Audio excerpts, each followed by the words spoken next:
Do I have that working? I know I got that working.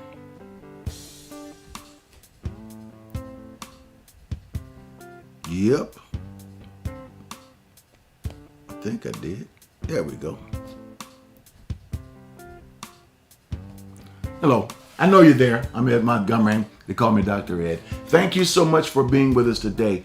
You're on Master Key Class. This is about finding that one key. We talk about some history. We talk about secular history. We talk about all kinds of things. We connect it to the spiritual and how we are able to live. In other words, instead of looking for one door, a key to the door of joy, a key to the door of abundance, let's search for that one key that will enable us to be able to use that one key to get in all the doors whenever we want to. You know, like a housekeeper in a hotel. That's what we want to know how to do. So thank you so much for being with us today. If you're watching by rebroadcast, all you got to do is just work just like you're watching it live, because when you comment, when you share, like those buttons, all those things work. Look, I know I got my shades on. Yep, I know it. But then again, isn't that what we do all the time? Now let me get into this. Every day of our lives, people are living with their shades on. Some know they got them on. Some don't realize how many pairs they have on.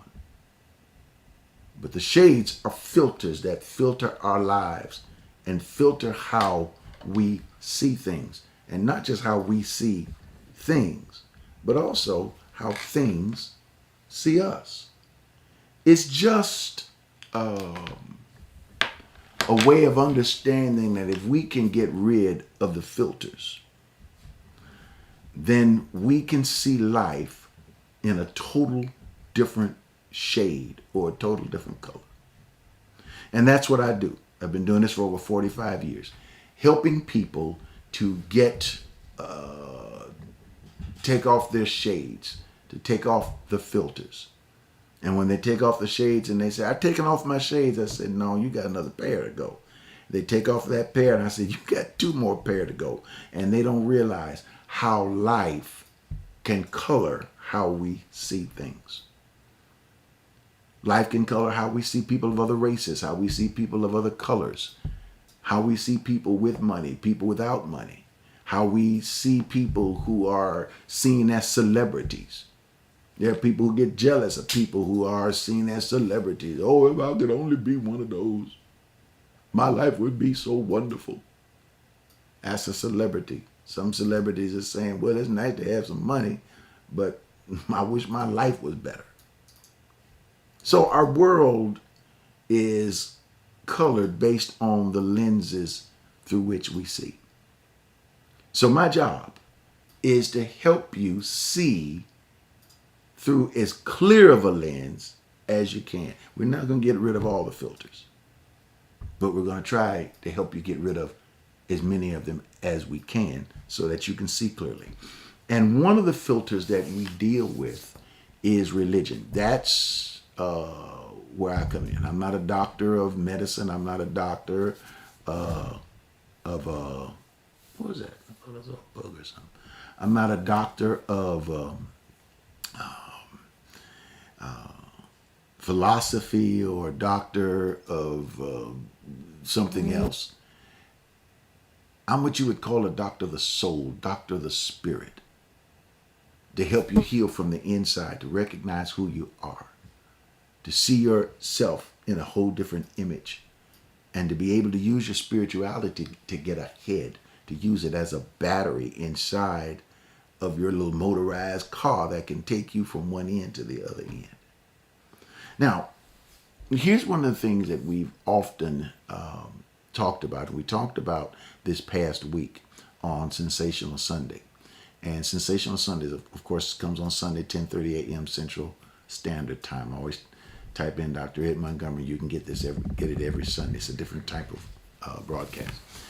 But what we talked about was how powerful a word is. And if words can change us, if we understand who we are, that's what a pastor is. A pastor is not someone that just marries you and buries you. No. The scriptures teach us that God says, I will give you pastors after my own heart, which means that I know exactly what you need. And what you need is not just somebody to marry and bury you, but somebody that's going to break down knowledge and understanding.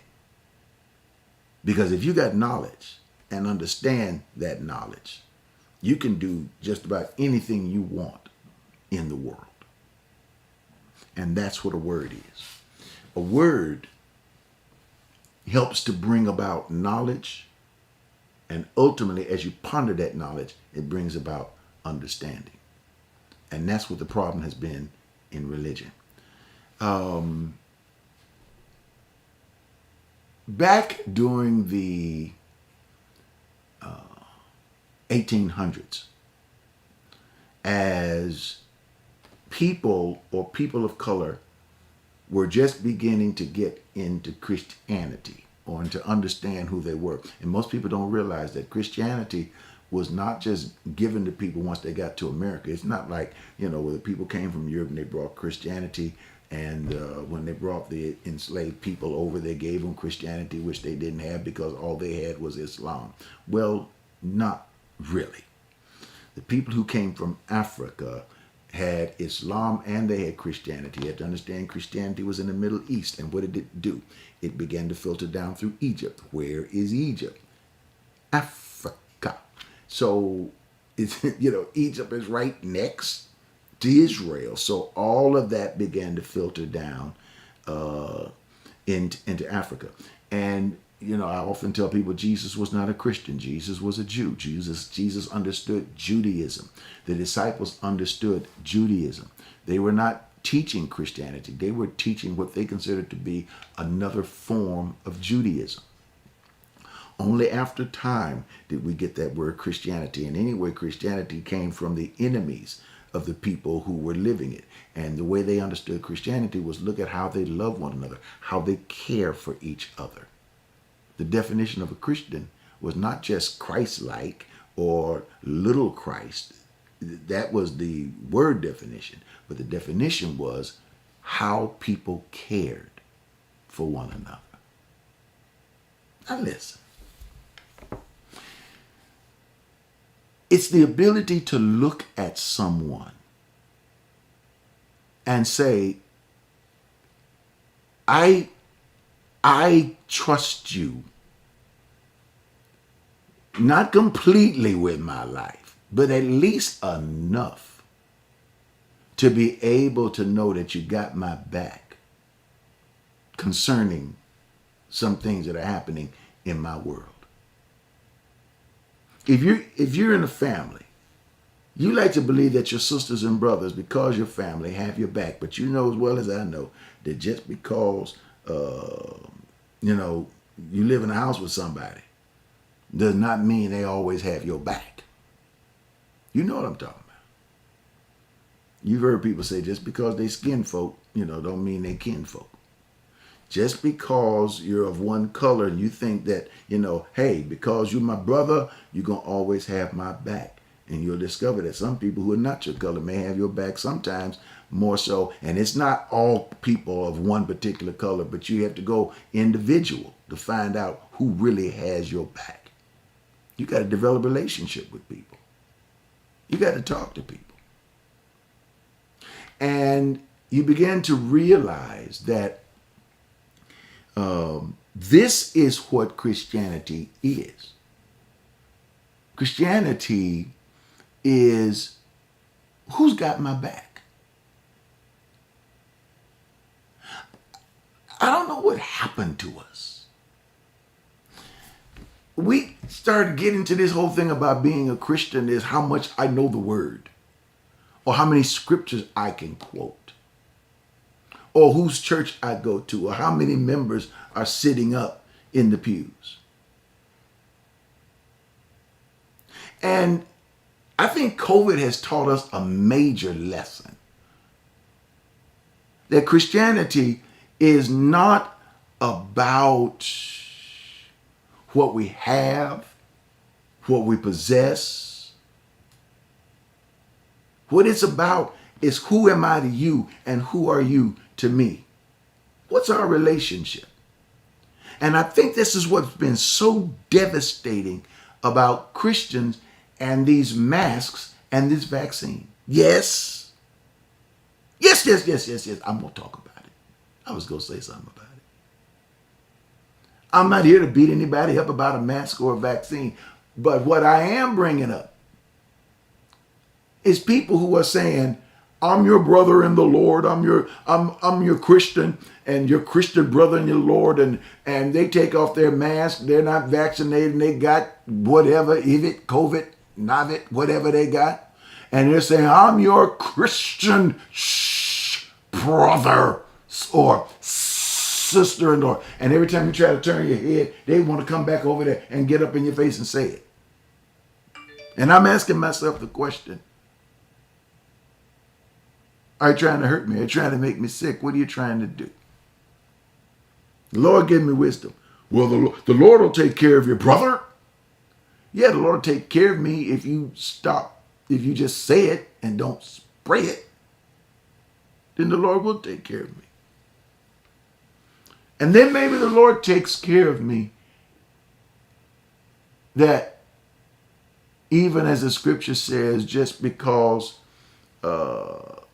if my brother don't eat meat, maybe I will not eat it in order that I might win my brother. Maybe put a mask on. You may not believe in it, but put it on anyway so you don't hurt your brother. Because we're different people. Christians, we're different. You know, I'm watching as people are taking all of these crazy chemicals. What is it? Inverse something. Enter something. They've got some chemical out. I tell you what it is. It's used to deworm horses. Yep. They use it for sheep. And I come to find out, where are they spreading these rumors? You know where they're spreading them? In two different places. They're teaching these little classes in schools. After schools, they have these little classes, and they're teaching them in churches. And they are making bukus of money on the side, just making fools out of people and money in their pockets. Ivermectin. What is it? Ivermectin. Ivermectin? Ivermectin. Ivermectin? Ivermectin. Ivermectin, yeah. This is what's happening. And when you find out that you can't even really get it because the people who are saying get it from me don't want you to know who they are. Now, you don't know what's in that. But people are funny about the vaccine. You know about that? You know what you can do with that vaccine? You can lay hands on yourself. And then they put the vaccine, and you can lay hands on top of that on that top where they put that vaccine is, and declare. And if I take anything deadly thing, it shall not harm me. And you can quote scripture all day long, and continue to live. How many of you got that much faith? So if you're going to just say it's a matter of faith, but you're going to take something that can kill a horse.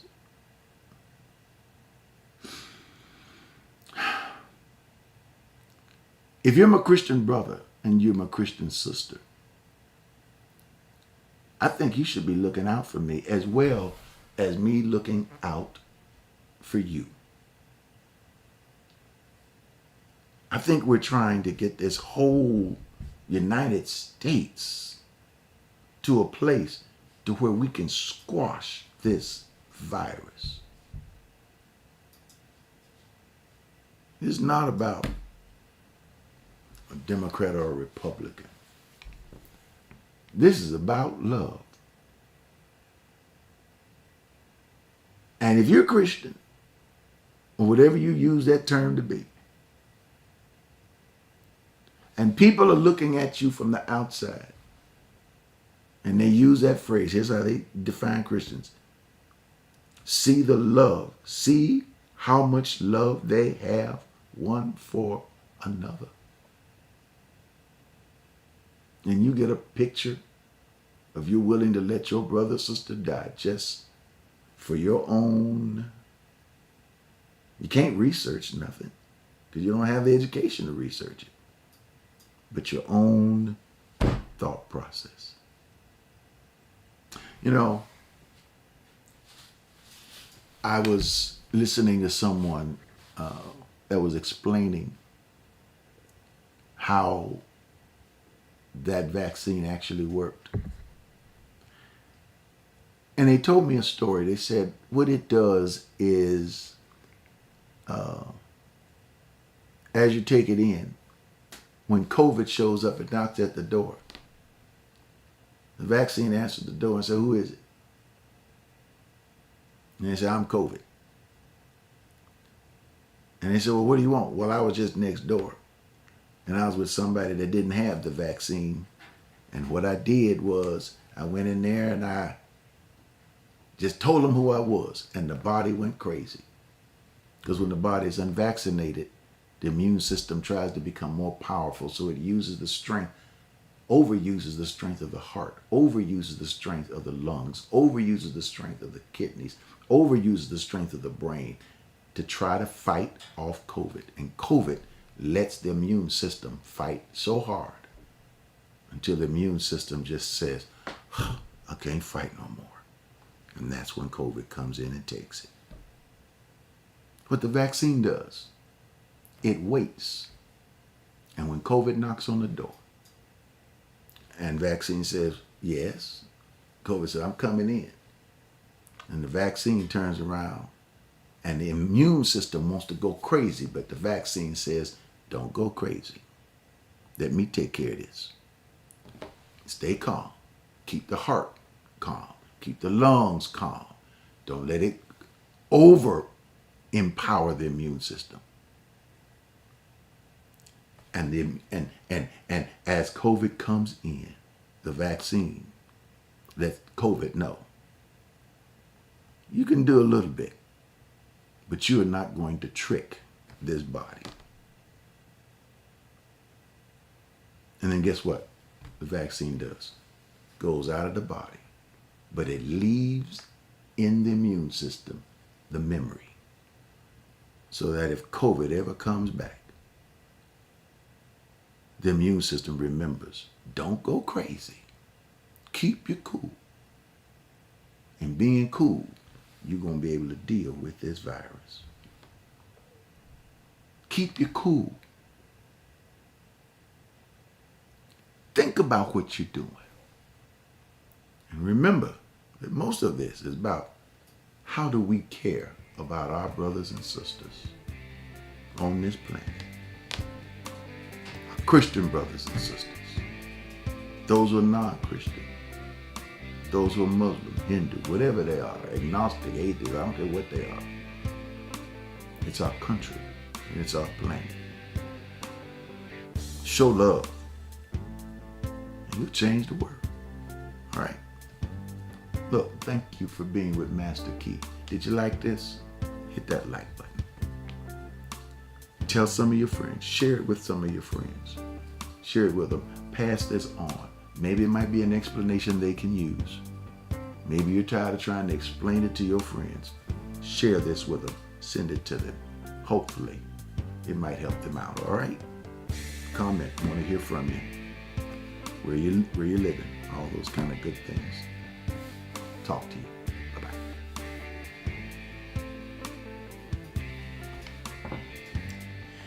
Hello, I'm Ed Montgomery, and I want to encourage you about one thing. Don't you let your season pass you by. I've been talking on these little bitty clips about flowers and opening and blooming, but it takes pollination. In other words, it takes somebody going from one flower to another flower, and that's somebody, little bees and things of that sort. But Just like bees will go from one flower to another flower and cause pollination and cause those flowers to reproduce, I think we touch each other's lives the same way. When we smile at each other, we reproduce joy and happiness. Our world needs so much. This is what ALC does. And when you give, you make a huge difference in our world. Take the time, go to myalc.org. That's myalc.org. Hit the donate button. You can give that way. A second way to give is to be able to use your text to give on your phone. And you can send it to the number 713-742-2035. That's 713-742-2035. And put however much the amount you want to give right in that text message part of it and send it safe and secure. Not only that, but you can use your app. Don't forget, if you're in the app right now, you can give through it right now. And then also, you can use your P.O. box. Just slip a check. People still do checks nowadays. Or you can give through your debit cards or credit cards if you got an envelope. But if you're just mailing it, put a stamp on that envelope and you can send it to Abundant Life Center, P.O. Box 772-300, Houston, Texas 77215. Thank you so much for everything you do, for your contributions. I really appreciate you. Thank you, ALC, Abundant Life Center. And for all of you, ALC globally, thank you for being a part of our lives. I hope we can continue to be a part of your life. Love you. See ya.